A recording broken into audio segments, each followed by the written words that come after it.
an out. In other words, it's up for those pediatricians if they're going to promote. Again, let's not stop at pediatricians. Let's go for the American College of Obstetrics and Gynecology that's now killing future babies right now. Like, I'm just going to say it the way it is.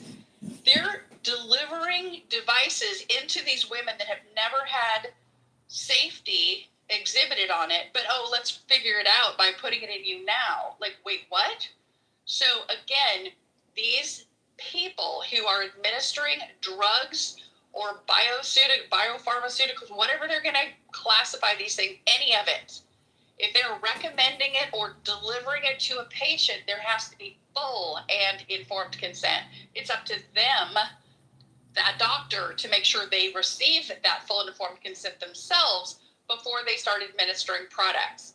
I want to make sure we take away all liability, guys, from the manufacturers right down to the doctors. If they're going to deliver it, get rid of it. Well, Angela, if you remember, and I'm sure you do because you're so tapped in on this stuff, Nicole Shanahan had connections to the Kennedy family that was against RFK Jr. running for president, obviously, and they called her prior to accepting the VP spot with Kennedy when they were running for president. The Kennedy family called Nicole Shanahan and said, "What will it take for you to reject this VP spot?" Because they didn't want RFK Jr. obviously having any of Nicole Shanahan's expertise on AI or money to fund their campaign. And she said, "Look, if you can remove liability protections for vaccine-injured families, I will back away." That was her one request. And, the Kennedy family, they were like, "Okay, let's see what we can do." That 24 hours went by, 36 hours went by, no word. 48 hours goes by, and they call her back, and they said, yeah, no can do. So we know that the Kennedys, they were pulling strings to try and figure out, hey, what can we maybe do to soften the blow so that we don't have a full-on run for president against both Trump and Joe Biden at the time. If you can believe it, guys, this presidential campaign, it was Joe Biden and Kamala Harris at the time. And they really, the Kennedy family did not want RFK Jr. to run. And so it's just interesting that is the issue, that Big Pharma, they are willing to die on that hill, obviously. They do not want to be sued for the hundreds of thousands of vaccine-injured individuals. It's because they know their products are all shit, Laura. Absolutely. Literally. They know it.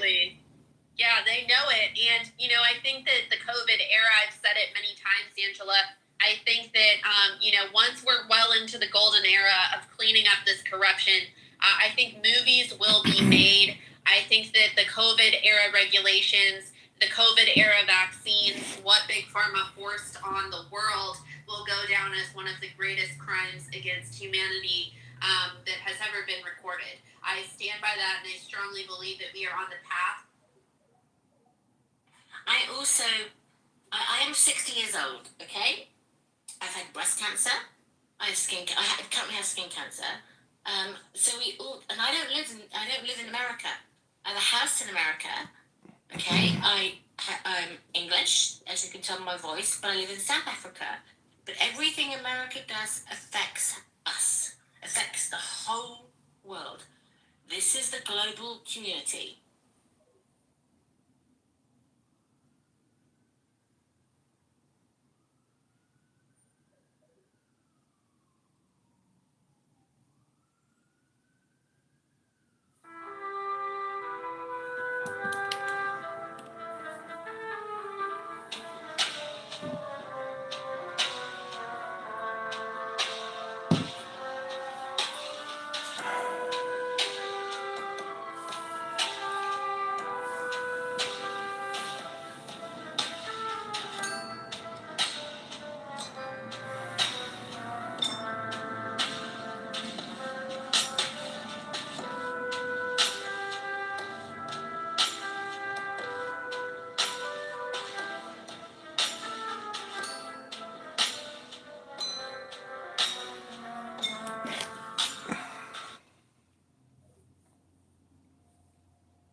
Did you know that Odin is more powerful than TVA and the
So my holiday to-do list is super long, super hectic, but thanks to Google's Holiday 100, I can find gifts super easily.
thoroughly read me, Steve.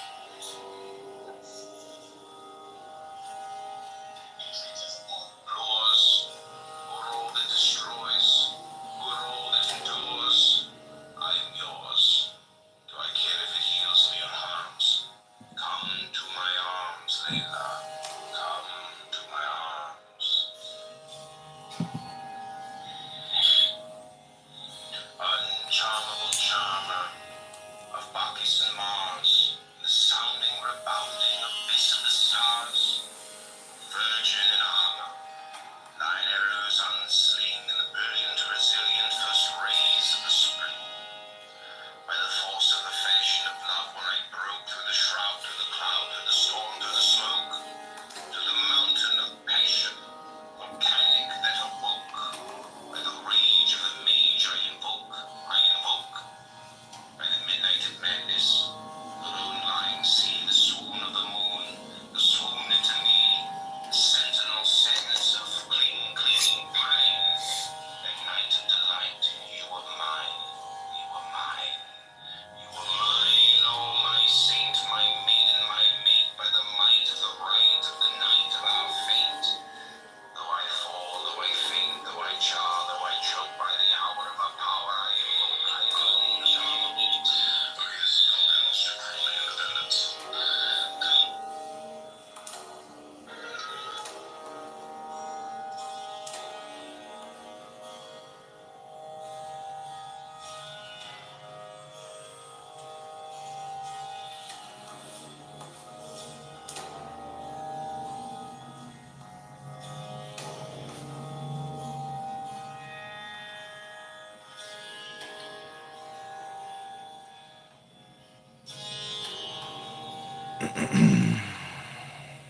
As a finger pointing at the moon.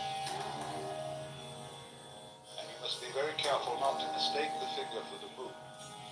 And especially careful if the finger looks religious. Not to suck it for comfort instead of following where it points. In the Sanskrit saying that we were discussing in the first of these seminars, Tat Tvamasi, that art thou, Zen is concerned with that. That, of course, is the word which is used for Brahman, the absolute reality, in Hindu philosophy. And you're it, only in disguise, and disguised so well that you've forgotten it. But unfortunately, ideas like the ultimate ground of being, the self, Brahman, ultimate reality, the great void, all that is very, very abstract talk. Eat him. And Zen is concerned with a much more direct way of coming to an understanding of that, or thatness, as it's called, tathata in Sanskrit. So Zen has been summed up in 4 statements. A direct transmission outside scriptures and apart from tradition. No dependence on words and letters. Direct pointing to the human mind. And seeing into one's own nature and becoming Buddha. That is, becoming enlightened, awakened from the normal hypnosis under which almost all of us go round like somnambules. It's extraordinary how much interest has existed in Zen in the United States, especially in the years since the war with Japan. And naturally, I've often meditated on the reasons for this interest. I think, first of all, the appeal of Zen lies in its unusual quality of humor. Religions aren't, as a rule, humorous in any way. Religions are serious. And when one looks at Zen art and reads Zen stories, it is quite apparent that something is going on here isn't serious in the ordinary sense, however sincere it may be. The next thing I think that has appealed to Westerners is that Zen has no doctrines.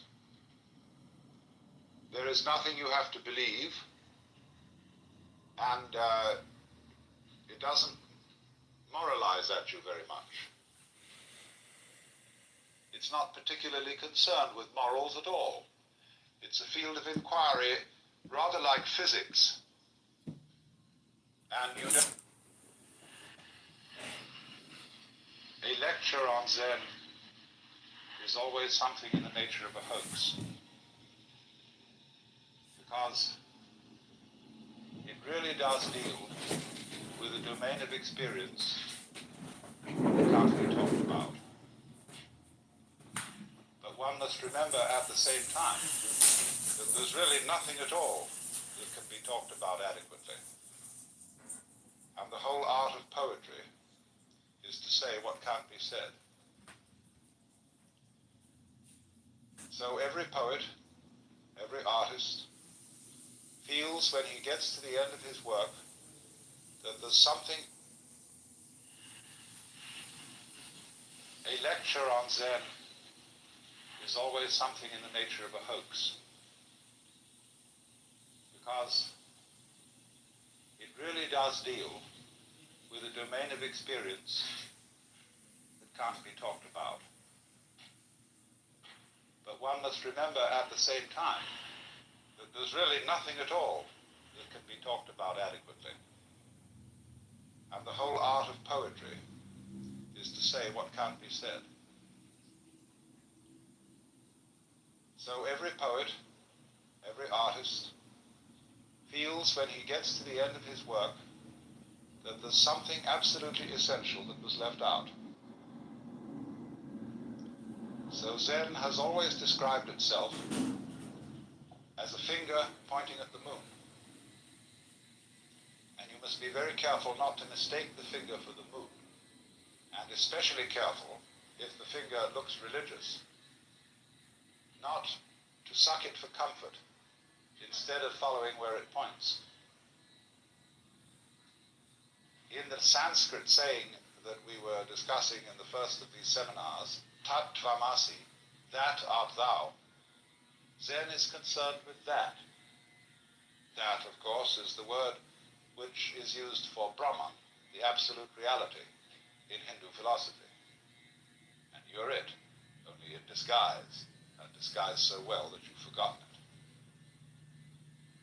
But unfortunately, ideas like the ultimate ground of being, the self, Brahman, ultimate reality, the great void, all that is very, very abstract talk.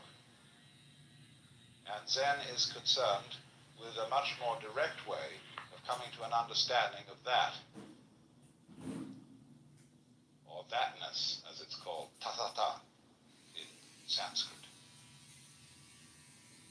So Zen has been summed up in 4 statements.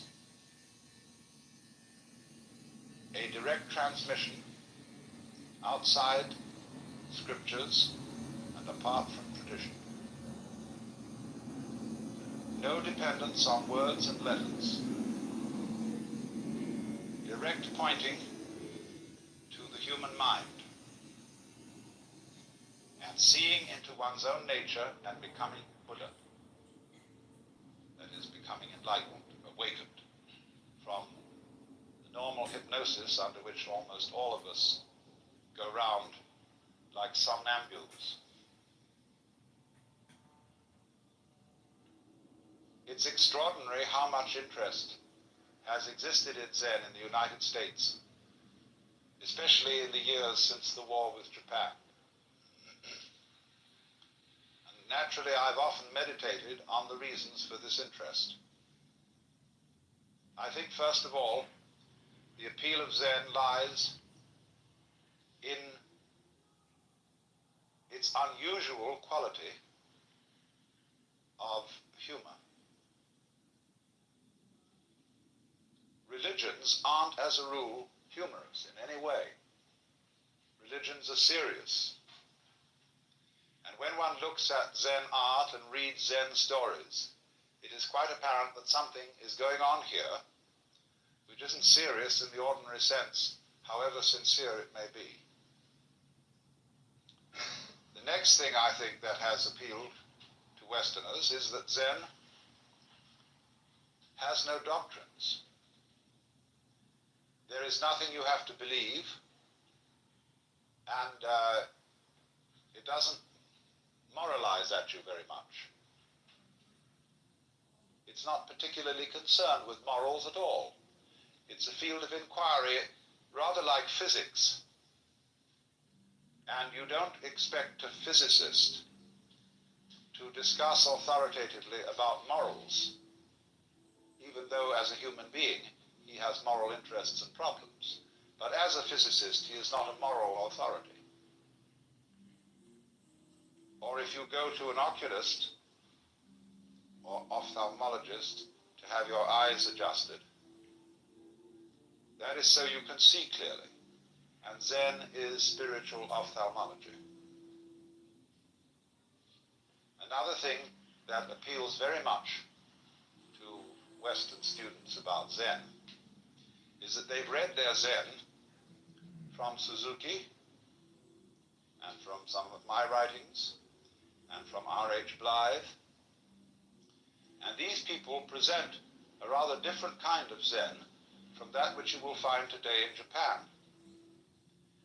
They present what is essentially early Chinese Zen, from the old writings, ranging from about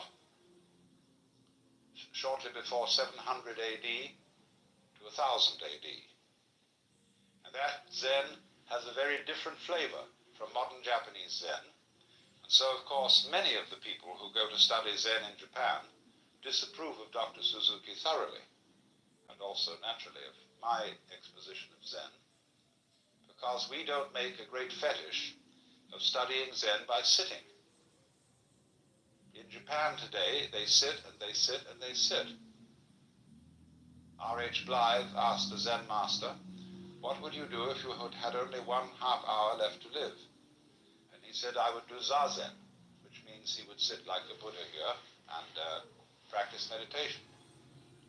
And Blythe had given him several choices.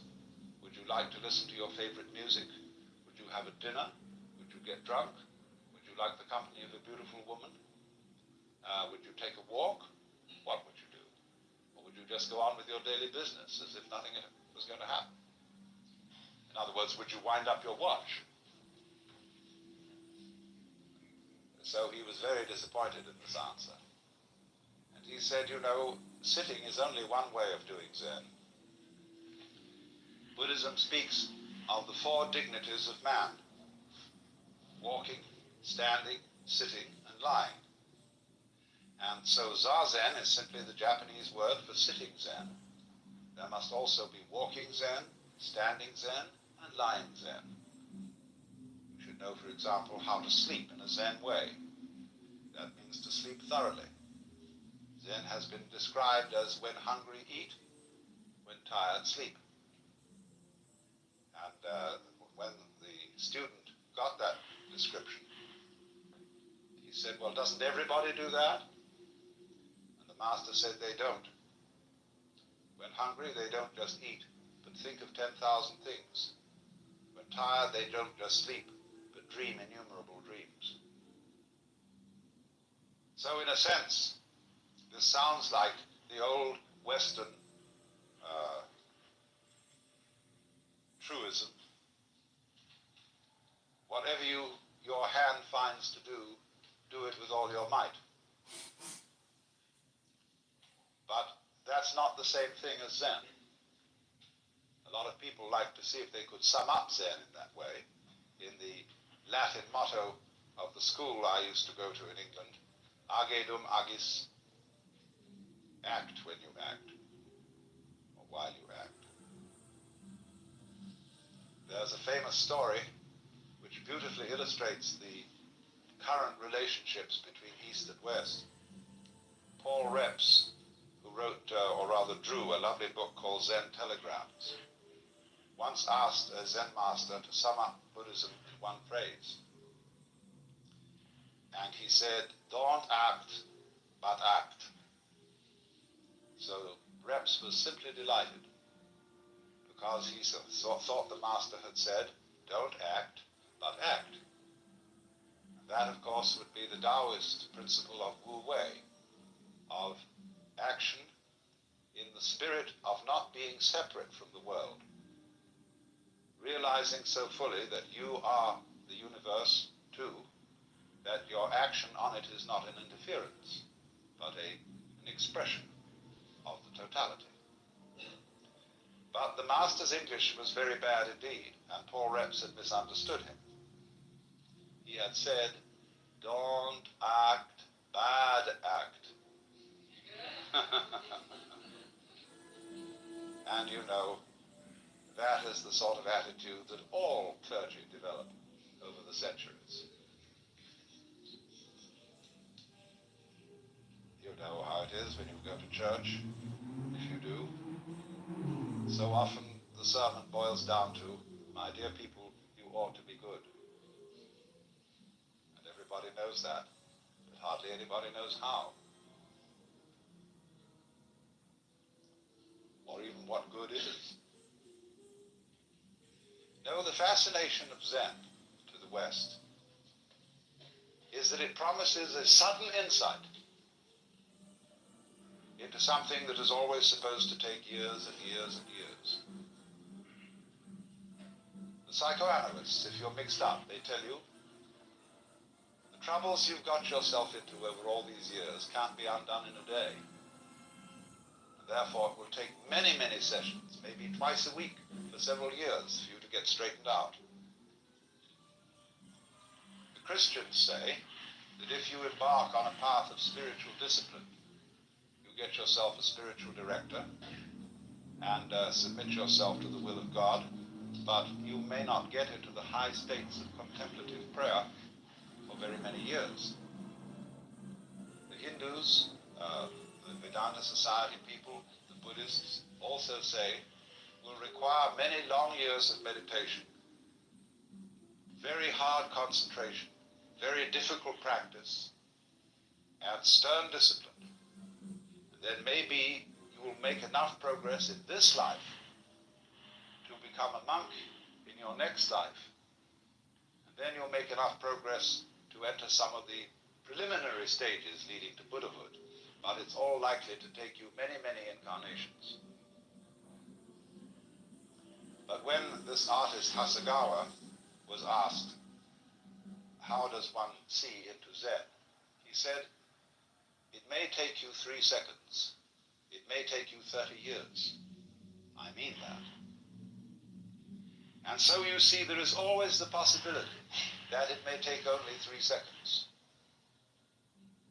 Zen literature abounds with stories, you see, in which there's a dialogue, or what is called in Japanese mondo, which means question-answer, between a Zen teacher and his student. And these dialogues are fascinatingly incomprehensible. But it always seems to be that at the end of this swift interchange, the student gets the point. Sometimes he doesn't. I gave a book of these dialogues once to a friend of mine who was deeply interested in Eastern philosophy. He said, I haven't understood a word of it, but it's cheered me up enormously.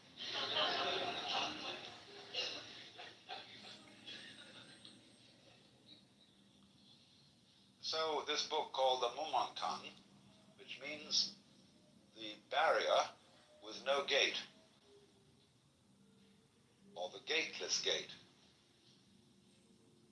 contains such stories as the student, I say student rather than monk, because Zen students are not monks in our sense of the word monk. Our monks take life vows of poverty, chastity, and obedience. And to make the grade, you're expected to spend your whole life in the monastic state. But I call the Zen monk a student because he's more like a student in a theological seminary. He may stay much longer than the usual 3 years. He may stay 30 years or so. But it's always possible for him to leave with dignity and to graduate and to go into lay life or become a regular priest who keeps charge of a temple, can get married and have a family, and only very few graduates of the Zen monastery become Roshi. The Roshi means simply old teacher. That is the man in charge of the spiritual development of the students.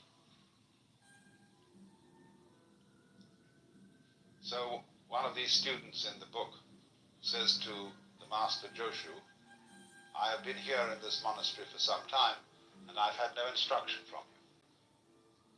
The master said, have you had breakfast? Yes. Then go wash your bowl. And the monk was awakened. Now you may think that the moral of this story is do the work that's nearest, though it's dull at whiles, helping when you meet them, lame dogs over stiles.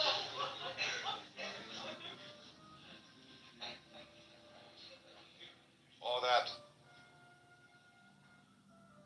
the bowl might be a symbol of the great void, the all-containing universe.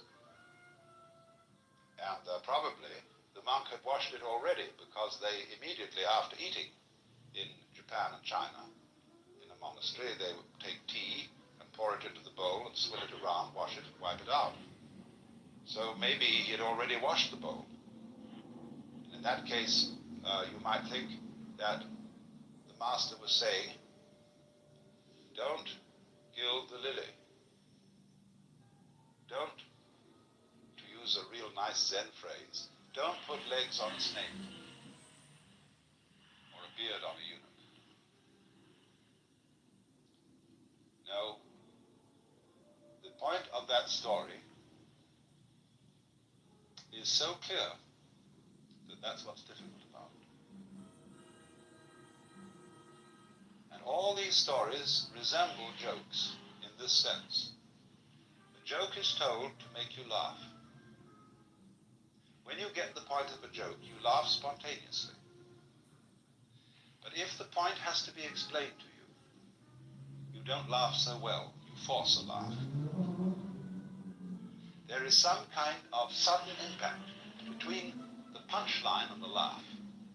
And so in exactly the same way with these stories,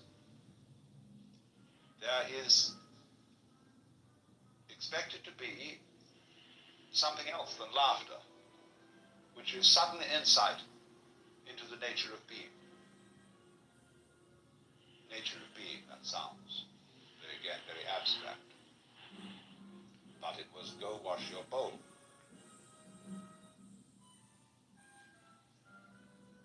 So, another story in this book concerns a master who said, when a cow walks out of the enclosure, the corral, the horns and head, the four legs and the body all get through, but not the tail. How is it that the tail can't get through? And nobody could answer this. Another story tells of a certain master called Baijan, who was so good that he had hundreds of students, and they couldn't all be housed in one monastery.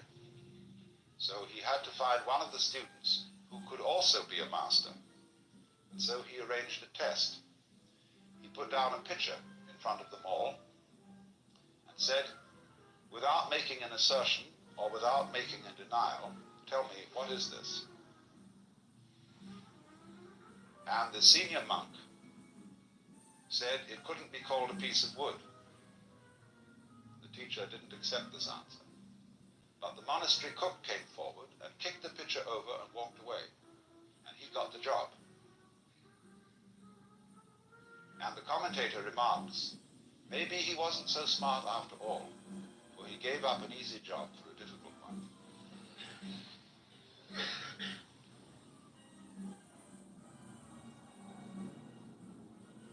When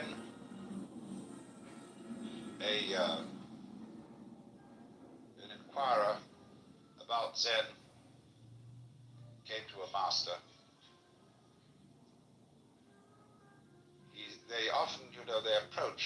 Zen master with a kind of key question. What is the fundamental principle of Buddhism? Or why did the bearded barbarian come from the West? Because Zen is supposed to have been brought into China by a Hindu named Bodhidharma. Bodhidharma is always represented as having a huge bushy beard and very fierce eyes. Now, Bodhidharma always insisted that he had nothing to teach. And so, why did he come? That's one of the fundamental questions. You might say to me, I've often said when I'm giving a lecture, I'm not trying to improve you. I'm not trying to persuade you to a certain point of view. That is to say, like a preacher would convert somebody. In fact, I have nothing to tell you at all. Because were I to presume that I had something to tell you, I would be like a person who picked your pocket and sold you your own watch. So you might say, then why do I talk?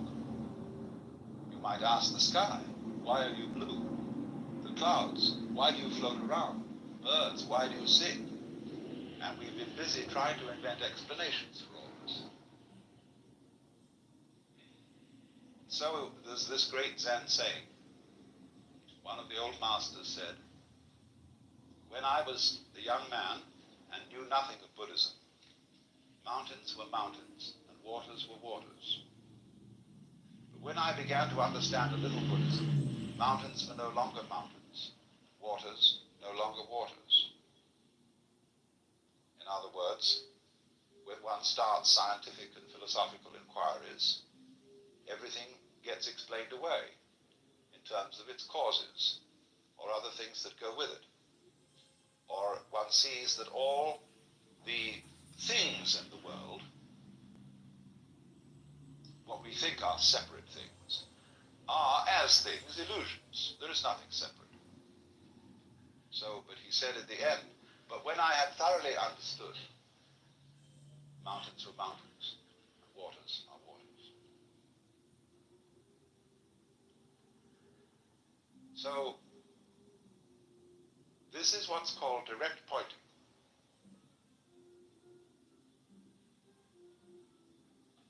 If you ask me, what is this?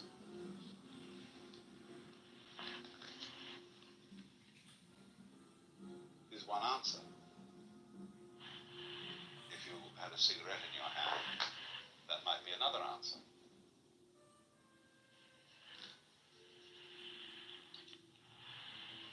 A Zen master was once talking with me, and he said, when water goes out of the wash basin down the drain, does it go clockwise or anti-clockwise?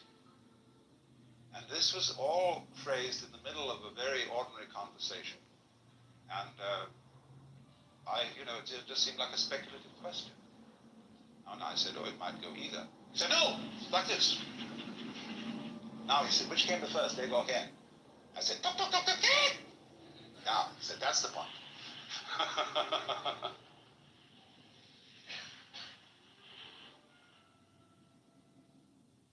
Now, it is saying too much, I warn you, to say that Zen is trying to point to the physical universe so that you could look at it without forming ideas about it.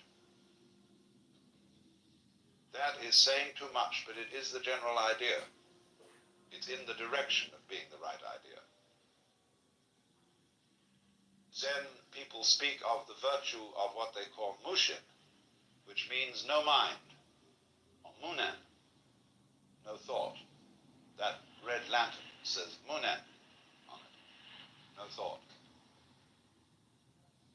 And this is not an anti-intellectual attitude. The ordinary simple person is just as bamboozled by thinking as a university professor.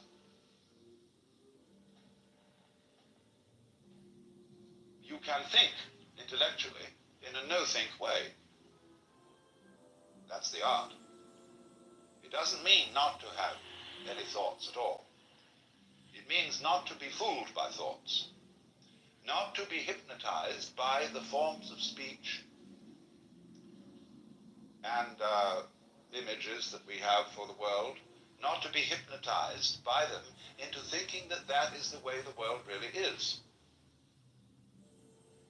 So if I say this is a fan,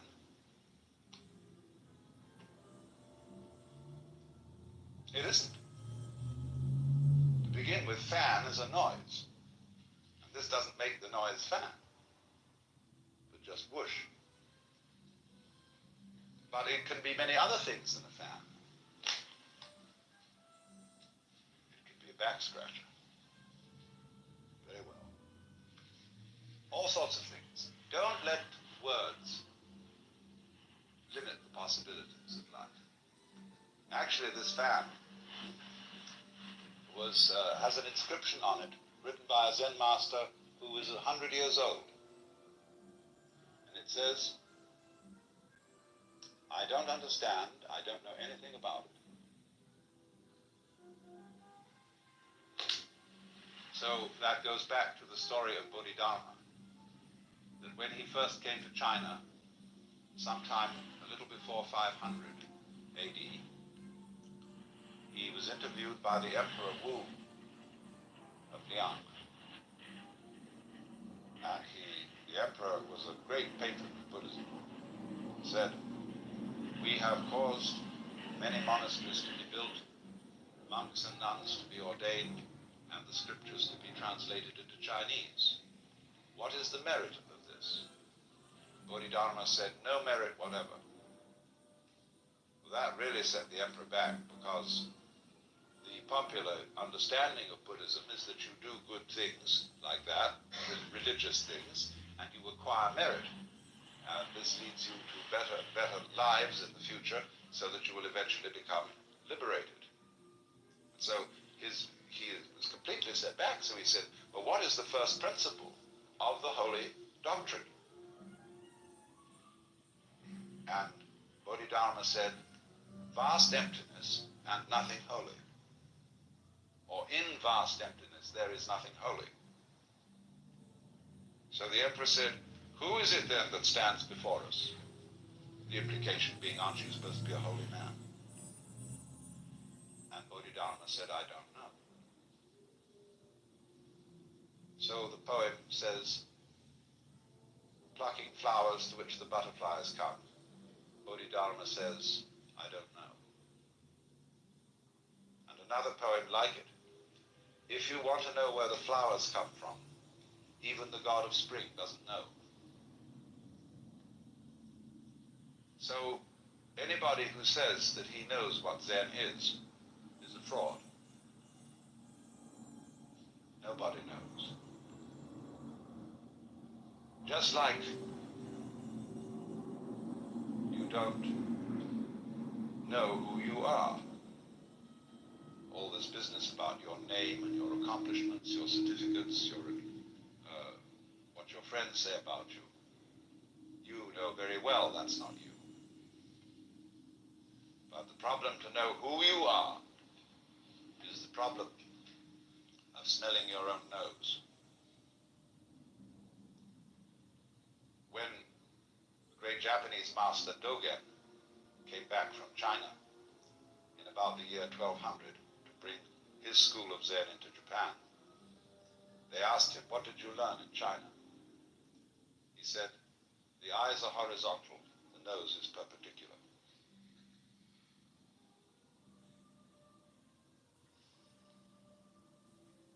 This man went on to write a tremendous book about Zen. They're so contradictory, these people. Don't expect consistency out of a Zen master. Big book called the Shobo Genzo. And I talked with the Zen master about this book in Japan. And he said, he said, that's a terrible book. It explains everything so clearly.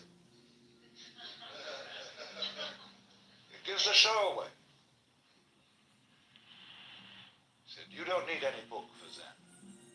The sound of the rain needs no translation.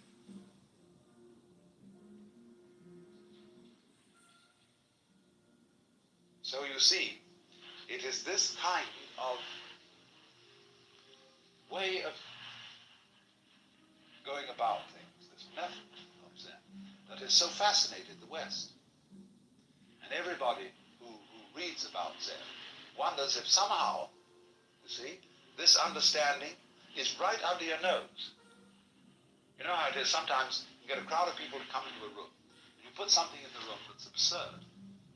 Like suppose there was a balloon floating on the ceiling. People could come in and not notice it at all. Or, somebody puts on something weird. Some kind of a funny necktie or something. And you say to a person, well, haven't you noticed? A woman in a new dress, you know? Haven't you noticed? I said, well, no, what is it?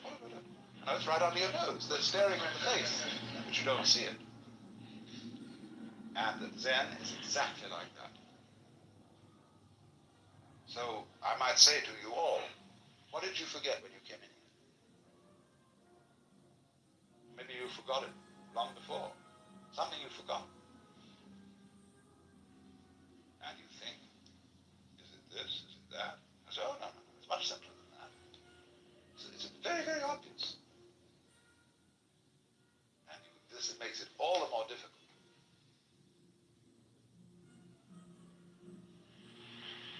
It is very obvious. The master Bokuju was asked, we have to dress and eat every day, and how do we escape from all that? In other words, how do we get out of routine? And he said, we dress, we eat. He said, I don't understand. Bokuju said, if you don't understand, put on your clothes and eat your food.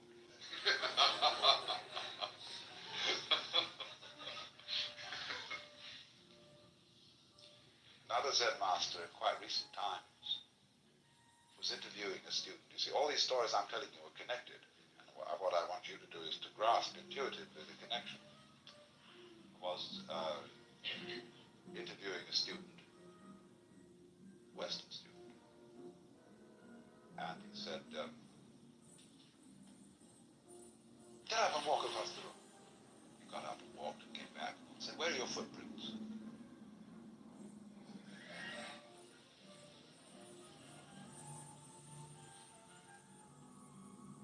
Another monk asked Joshu, what is the way? Tao, Chinese, the Tao. He said, your everyday mind is the way. How do you get into accord with it? He said, when you try to accord, you deviate.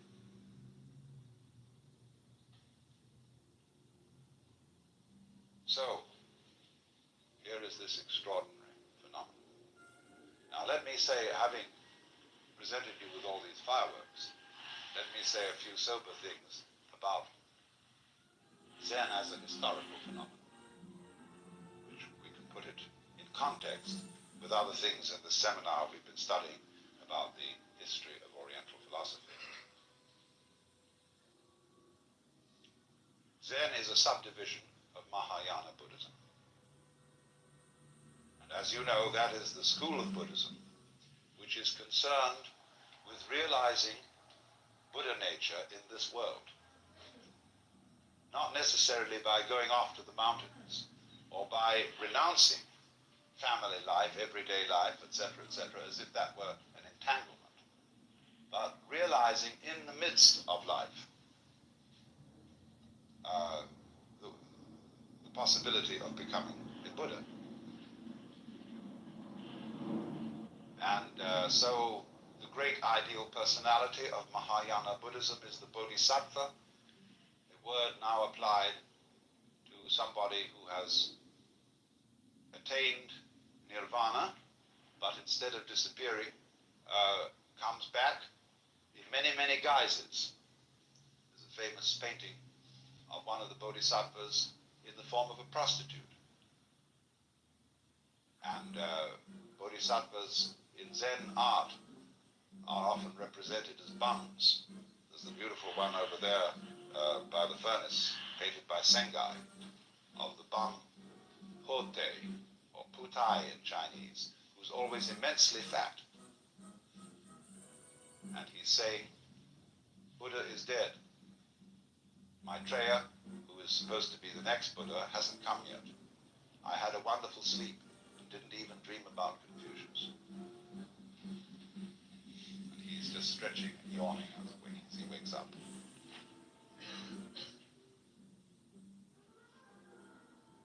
So, Zen is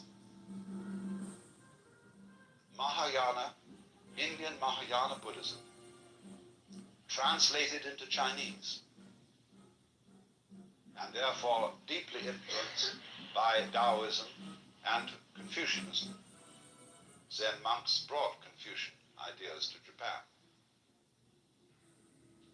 And the origins of Zen lie actually around the year 414, at which time a great Hindu scholar by the name of Kumarajiva was translating with a group of assistants the Buddhist sutras into Chinese.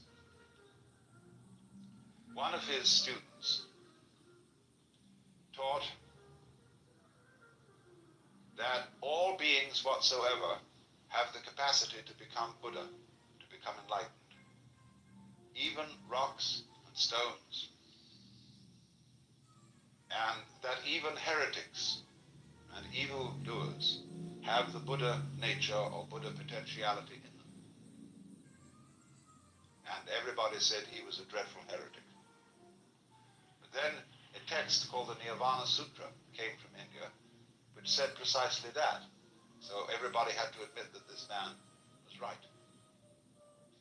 He also began to teach that awakening must be instantaneous. It's a kind of all or nothing state. I don't mean that there aren't degrees of its intensity, but once you see the principle, you see the whole thing. As they say, when the bottom falls out of the bucket, all the water goes together. Those men then promulgated the way of sudden awakening. Bodhidharma came later, and he is supposed in legend to have been followed by a line of 6 patriarchs, of which he was the first. The second was named Eka, I'm using the Japanese pronunciation, who was formerly a general of the army. Then the third was Sosan, who wrote the Shinjinmei, which is a most marvelous little summary of Buddhism in verse. And so on till they came to Eno, the 6th patriarch. You know perhaps more familiarly his Chinese name, Huineng. The problem, you know, with what you read in books is that the spelling is terribly confusing. You see, this guy, Huineng, most people say Huineng. And they've also read a text called the Sutra of W.E. and they say Wai Lang. But this is simply the Cantonese way of pronouncing the same characters, but this is the Mandarin way. In Mandarin, Huineng becomes Wei Lang. In Cantonese, almost say Hui, Wei, Huineng, Wei Lang. And in Japanese, Eno. Totally confusing, but it's all the same man. He died in 715 AD. He's the real founder of Chinese Zen. The man who synthesized the whole thing and was at least his collected discourses are contained in what is called the Platform Sutra. And any student of Zen should read the Platform Sutra. It's fortunately there's a new translation from the earliest form of the text done by Wing Zip Chan, published by St. John's University in New New York, his Catholic university. But,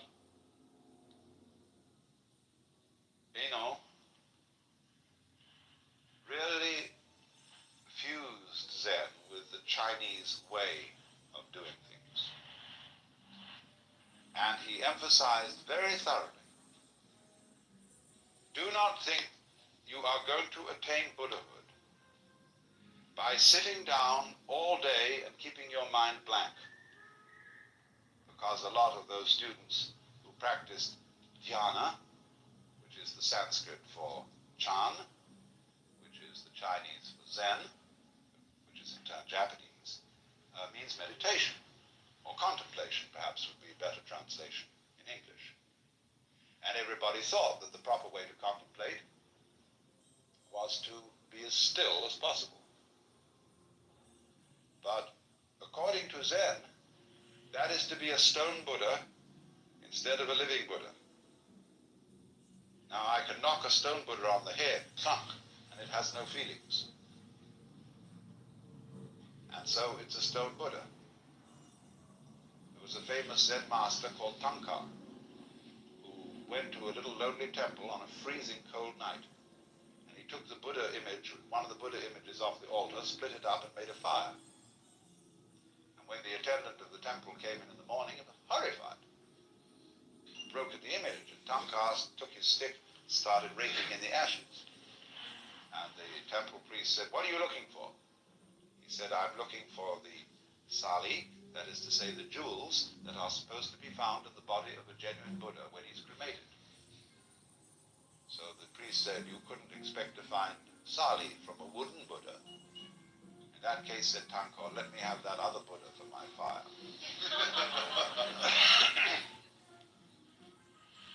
That's, you see, the difference between living Buddha and stone Buddha. But a person who thinks that in order to be awakened, you have to be heartless, to have no emotions, no feelings, that you couldn't possibly lose your temper or get angry or feel annoyed or depressed, those people haven't got the right idea at all. If that's your ideal, said Eno, you might just as well be a block of wood or a piece of stone.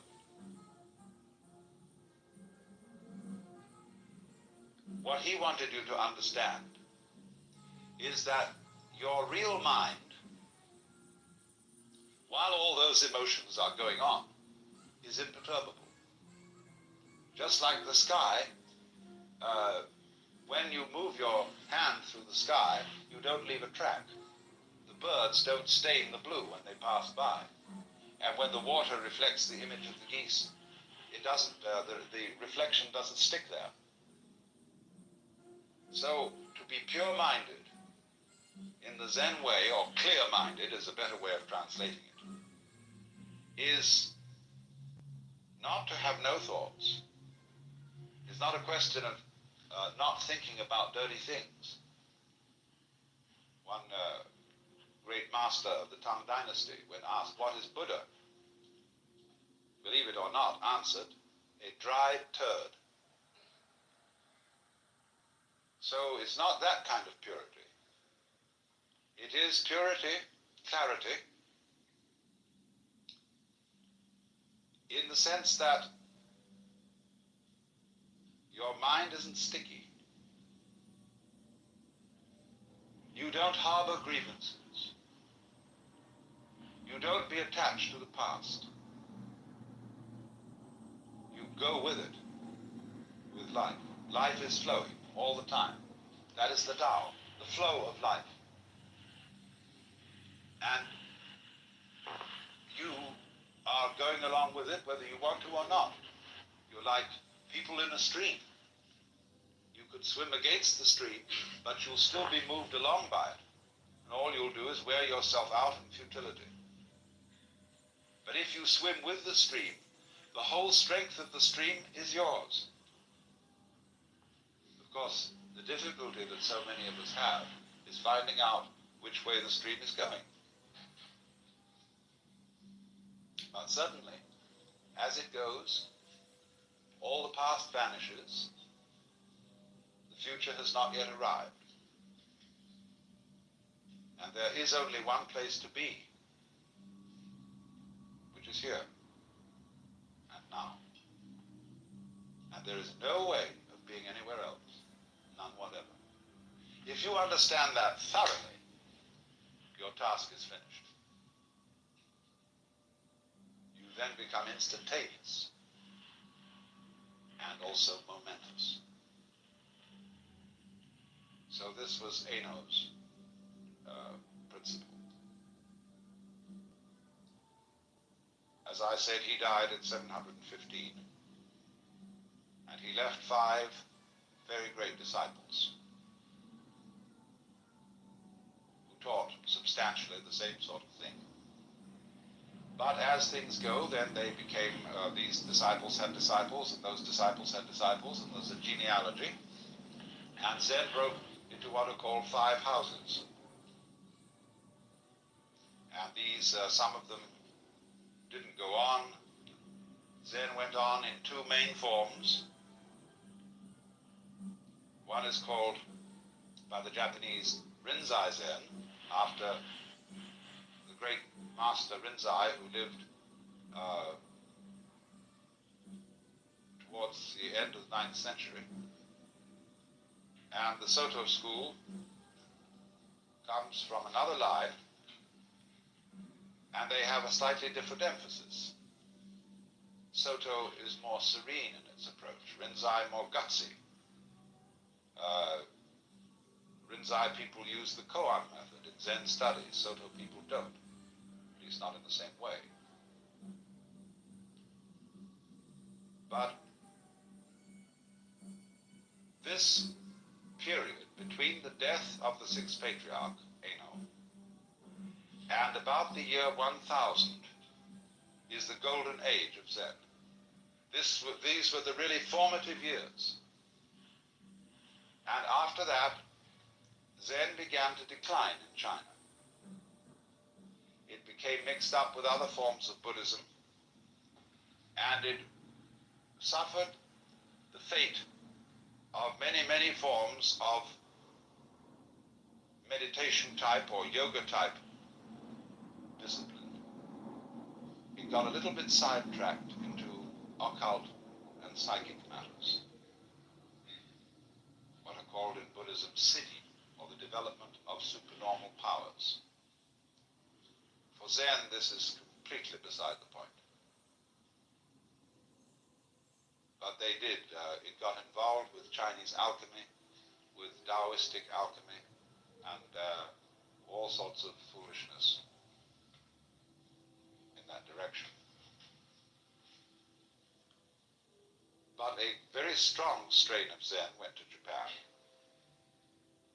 The first being in about 1130, the monk Eisai, and then about 1200, the monk I told you about, Dogen, who founded the great, beautiful, gorgeous, voluptuous monastery at Eheji, which exists to this day. Now, in this golden age of Chinese Zen, the main method of study was walking Zen, rather than sitting Zen. All monks were great travelers, and they walked for miles and miles through fields and mountains, visiting temples, to see if they could find a master who would cause their spark to flash, to get what is called in Mandarin Wu, or in Japanese Satori, or in Cantonese This always rather fascinates me, the way this character is written.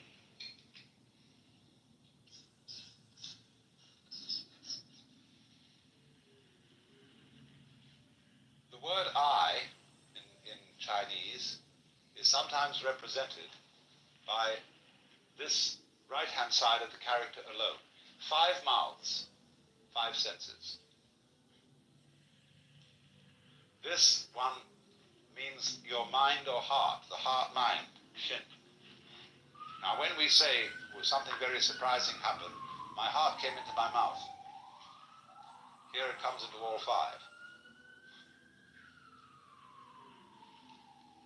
So this character means awakening. It's the same in a way as the Sanskrit bodhi, which I explained to you in the talk on Buddhism. Awakening from the illusion of being a separate ego locked up in a bag of skin. Discovering that you are the whole universe. And of course, if you do discover that, and you do see into it all of a sudden, it's a shock, because your whole common sense is turned directly inside out. Everything is the same as you've always seen it, but completely different. Because you know who you are. You know that what the devil were you worrying about? What was all that fuss? What was all that to do? Well, you see, it was part of the game. Everything from one point of view is fuss. And to do. What is there to do?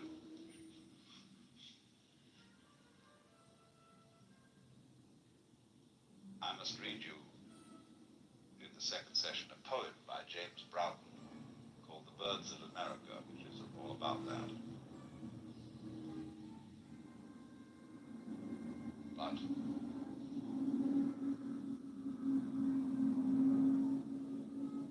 when you wake up, you see, and discover that all this to do wasn't you, what you thought was you, but was the entire works, which we can just call it, that you're it and it is it, everything is it, and it does all things that are done, and then that is a great surprise. But it sounds tasteless. It sounds empty. It sounds void. Because if I say, well, you're all it, that is a statement without the slightest logical sense. Because we don't know what is it unless there's something that isn't it. But if it's both is, all ises and all isn'ts, then we can't think about it. But nevertheless, it is highly possible to see that that's so, in a way that's so vivid it brings your heart into all your five mouths. Having discussed with you yesterday basic principles of what Zen is about, I'm passing on today to the more practical side of it. This morning I'm going to discuss how Zen training is in a monastery, make various comments about it. And this afternoon I'm going to discuss the tea ceremony and actually do it, because it's easier to show what Zen is than to talk about it. I mean, if you want to get the hang of it.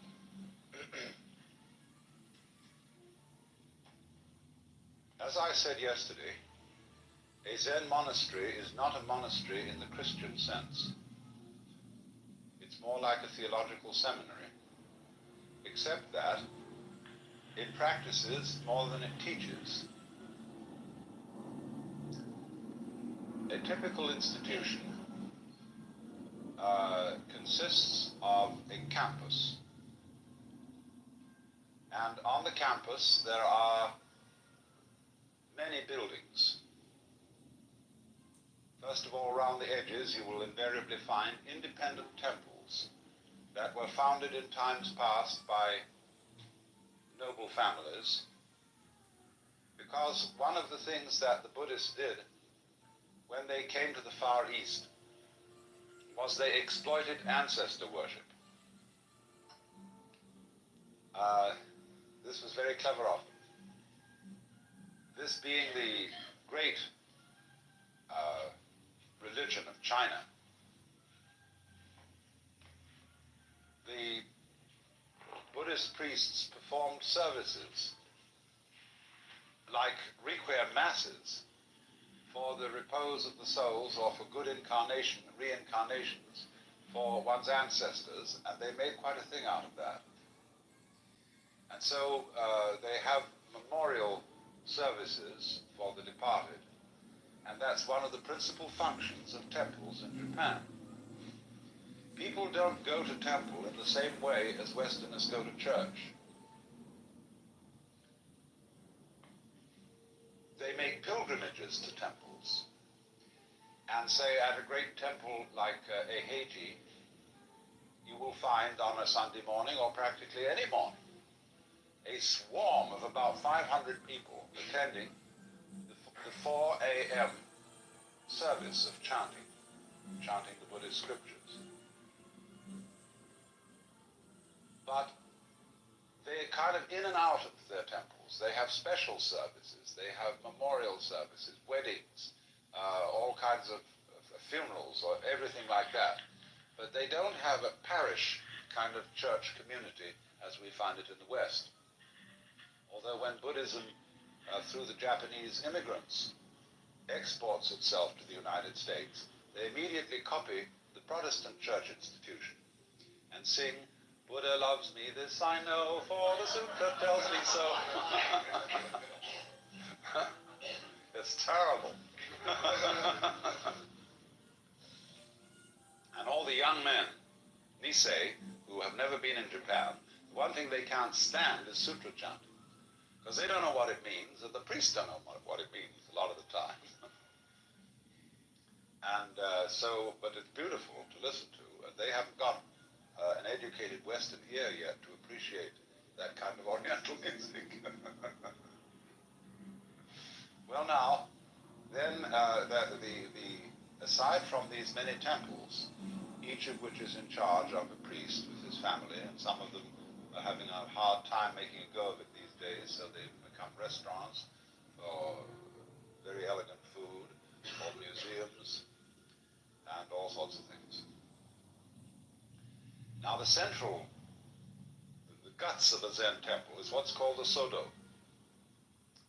So in Japanese is the Sangha, the order of followers of the Buddha. Do simply means hall. So the Sangha hall, or Sodo, is the center. And this consists of a number of rooms, but the main one, the actual Sodo itself, is a large, long, spacious room with platforms on either side and a wide passage down the center. The platforms are 6 feet wide, and each contains a number of tatami mats, which measure 6 by 3. And every monk is assigned to a mat. And on a shelf behind the mat against the wall, he has all his possessions, which are very simple. And so the mat is his sleeping place and his meditation place. There is an image of the Bodhisattva Manjusri in the hall, more or less in the center of the passage between the platforms. Manjusri is a bodhisattva, they call it Monju in Japan, who holds in his hand a sword. And this sword is the sword of wisdom, or prajna, which cuts asunder all illusions. That is the dwelling place and the meditation place of the monks. And then they have, of course, kitchens and library, and they have special temples that the monks use for various services. Then aside from that, there are the quarters of the Kansho, who is the abbot or administrative head of the temple, and then the quarters of the Roshi, who is the spiritual teacher. There isn't in the Zen, not in the Rinzai Zen school at any rate, exactly a hierarchy. Every temple is independent. There's no pope, no archbishop. But there is a fraternal relationship between all the temples of the Rinzai sect. The Soto sect have a little bit of a hierarchy, but still, on the whole, the Kansho, or administrative head of the temple, is the big boss. The Roshi is the respected boss, the man everybody's terrified of, at least the outside at any rate. Now, if you want to get into one of these institutions and study, they make it difficult. It's so different from the welcome attitude you get when you go into a Christian church. Here they repel you. Westerners, of course, are treated with a certain amount of courtesy that is not ordinarily accorded to Japanese. But even then, it's made difficult because they realize that a Westerner who's taken the trouble to learn Japanese and to get himself over the oceans and to live under unfamiliar conditions is certainly pretty serious about it. And there are a number of Western Zen monks. So funny, there's one at Haiti who comes from San Francisco, and he's tremendously tall. And to see him with all the others is quite amusing. Anyway, the formal approach is that you arrive in your traveling gear at the gate. And the Zen monk's traveling gear is most picturesque. He wears a great mushroom on his head, an enormous straw hat, about so wide. And then he has a black robe, rather shorter than a kimono, and he has white, long white tabi socks underneath, and gaiter, which are the wooden sandals with bridges on them to keep you high up a bit. Or he may wear just plain waraji, which are straw sandals. And then he carries on the front his little box in which are his eating bowls, his razor, his toothbrush, and such necessities of life. Well, when he arrives, he's told that the monastery is very poor, and they can't afford to take on any more students, and that the teacher is getting old, and it might tax his strength, and things like that. So he has to sit on the steps, and he puts his traveling box in front of him. He takes off his big hat, and he lays his head on the box, his forehead, and waits there all day. But he is invited in for meals to a special little guest house because no traveling monk can be refused hospitality. And he is admitted at night into this special place, but he is expected not to sleep, but to spend all night in meditation. In olden times, this went on for at least a week or 10 days to test this fellow out. Then finally, the assistant to the Roshi comes and tells him that the Roshi maybe would have a talk with him. So now you must remember the aspect of a Roshi to this young monk. He's a formidable fellow, usually an older man, who has about him something that is difficult to put your finger on. There's a certain fierceness, coupled with a kind of tremendous directness, sense of somebody who sees right through you.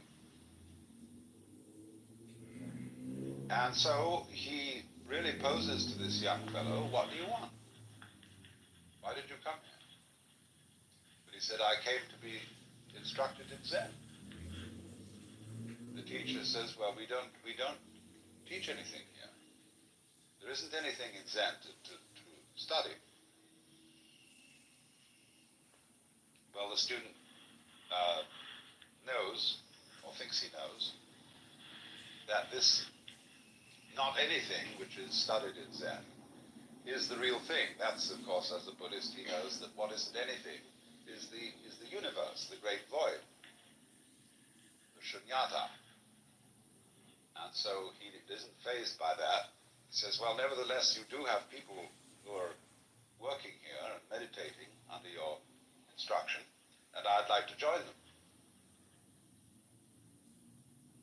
Well, maybe, but strictly on probation. And then, of course, all the details are taken.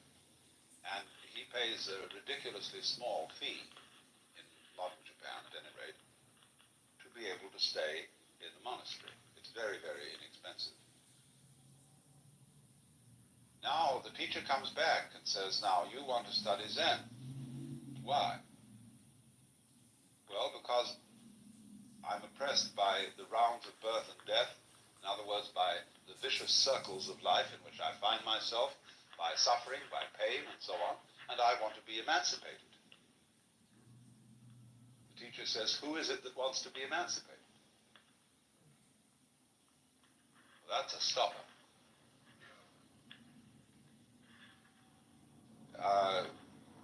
There was a good old story about one of these preliminary interviews.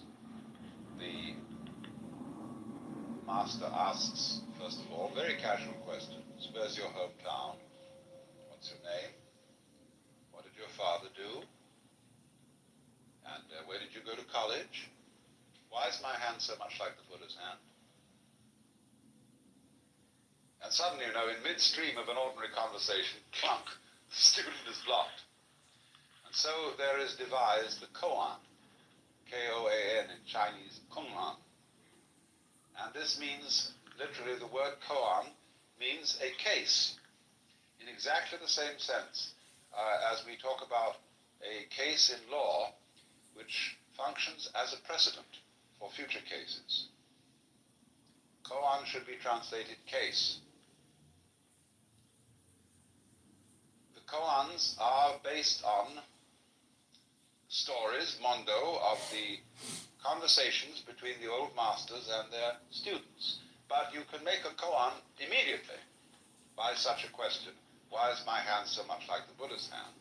Or, who are you that asked this question?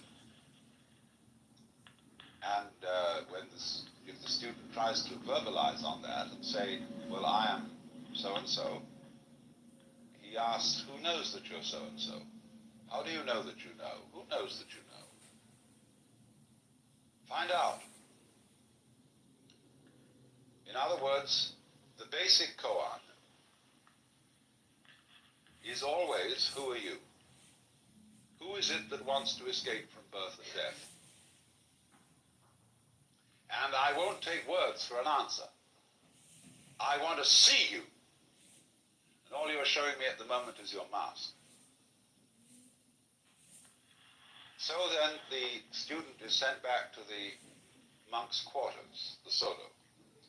And the chief of the Sodo is called the Jikijitsu, is then put in charge of him. And he teaches him how to behave, what the rules are, how to eat, and how to meditate. In the Zen sect, they sit on padded cushion about the thickness of the San Francisco telephone directory, which is an admirable substitute. And then, with crossed legs in the lotus posture, with the feet resting on the thighs, like you always see a Buddha, they sit for half-hour periods. That's supposed to be the length of time it takes for a stick of incense to burn. And then, when wooden clappers are knocked together, they all get up and they walk round and round the room quite fast, at a kind of pace. And this keeps you awake. Then at a given signal, they go back and meditate again. And constantly there is a monk, one on each side, carries a long, flat stick, shaped almost like this fan, in the sense that it's thin at one end and rounded at the other. And if this guy sees a monk who's slouching or sleeping or goofing off in some way, he very respectfully bows before him. And the monk rests his head on his knees, and this fellow takes the stick and hits him vigorously on the shoulders, here, like this.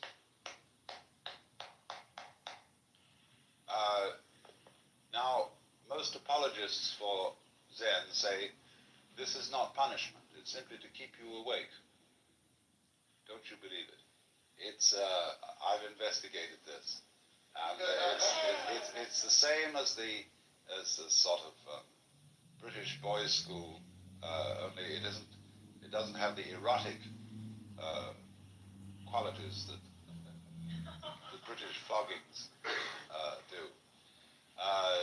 The Zen people are cool about it, but it is a kind of a fierce thing.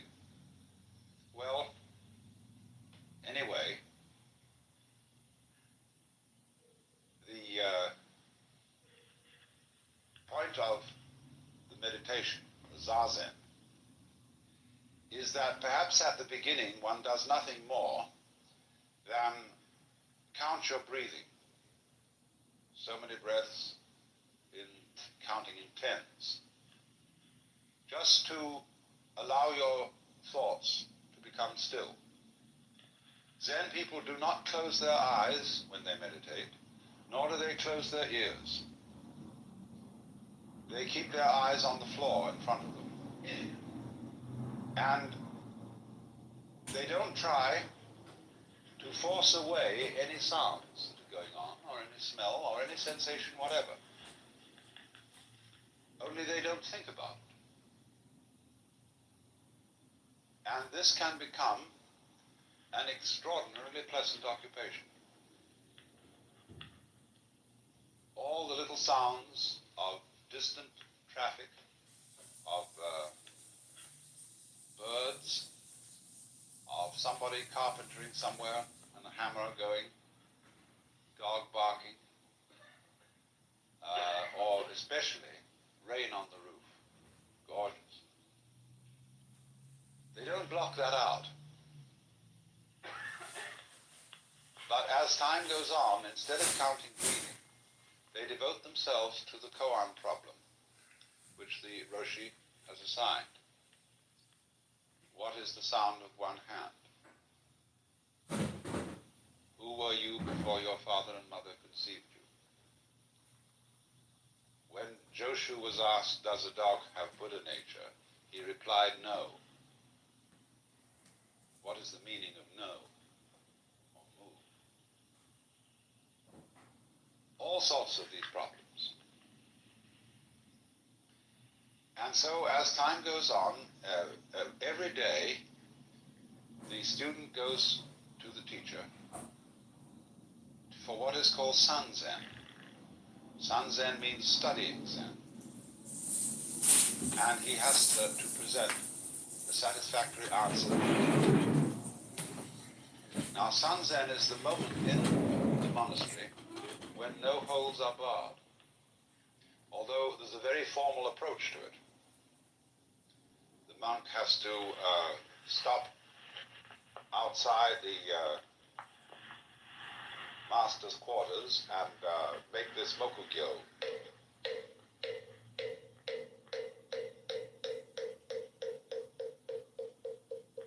He does that 3 times.